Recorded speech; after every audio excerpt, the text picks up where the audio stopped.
Many of my subscribers ask me how I feel about the new God of War game, and some of them raise concerns that Kratos is less masculine in this installment than it was in the previous games.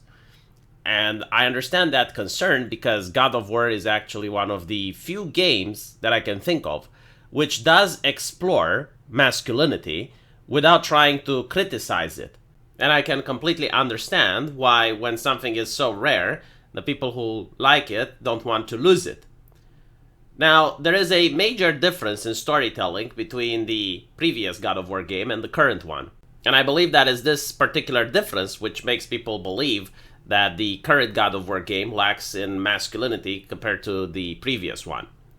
In God of War 4, the main theme is the relationship between a father and a son, which is shaken by the fact that the woman which kept them together has passed away. It's a game about parenting and fatherhood. Kratos, which seems to have been missing from the child's life for the most part, is now trying to figure out a way to bond with his son, while also starting to set up the boy on a journey towards manhood.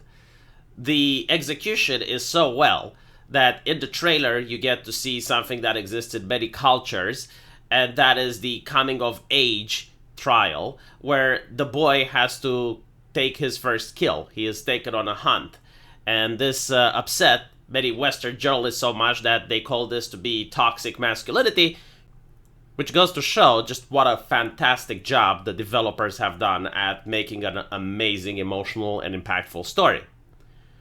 Now, in order to make the relationship between Kratos and Atreus the star of the show, the previous game didn't focus that much on other characters. Sure, you do get to meet Baldur and you do get to meet Freya, and there are the dwarves, but the number of secondary characters is limited, and their interaction with the story is even more so limited. The main focus is between Kratos and Atreus, and many times there is just silence.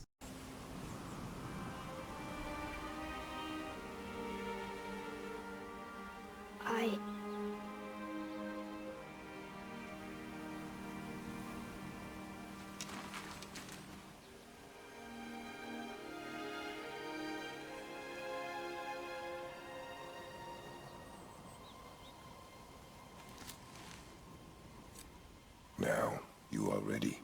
And this silence is very powerful. It shows that Kratos is having difficulty expressing his love for his son. And this has to do with the lifestyle that Kratos had. A lifestyle which was filled with violence, where brute strength was the only way to solve every solution. And Kratos has changed since then. He understands he is now a father, and he needs to be a role model and an example for his son. As such, he tries to change himself even further as a man and make sure that his son doesn't take the same path and same destructive lifestyle that he had when he was young. Atreus is trying to figure out how he needs to behave in a way to please his father. This is very impactful and very powerful in storytelling.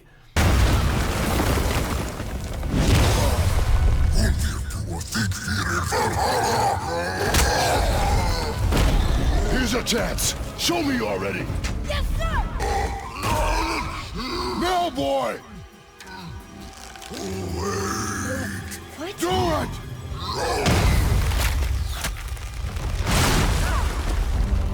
Off the ice! No!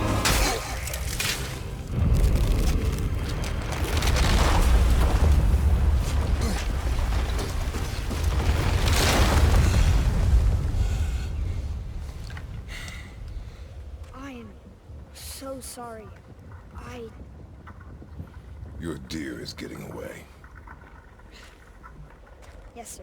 Now, when you compare this to the current God of War iteration, you will notice that there is a major shift in storytelling. The relationship between Kratos and Atreus takes a back seat. In exchange, you are bombarded with a huge cast of different characters, many of whom just make a small appearance, unloading their problems onto you, and then disappearing, not to be heard again for several hours. the main focus of the game is not the relationship between Kratos and Atreus, but it is Ragnarok and the story surrounding it. As such, you do not get to see the uncomfortable silence anymore. You do not get to see the relationships and explore exactly how Kratos and Atreus feel about each other. While they are mentioned a couple of times in the game, they are not the main focus anymore.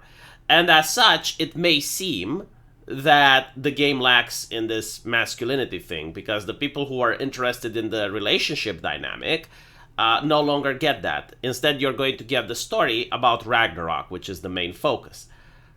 I don't consider this necessarily to be a bad thing, just so people can understand, and I'm pretty sure that the fandom is going to be divided.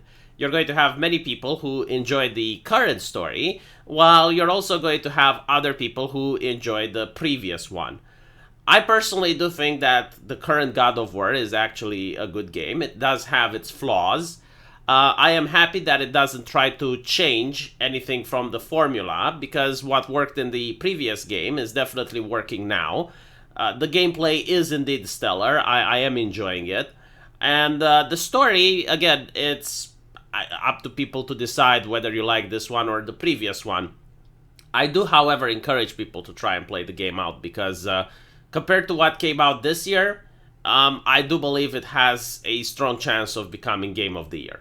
Let me know what you guys think, though, and as usual, I will see you in the comment section. Take care.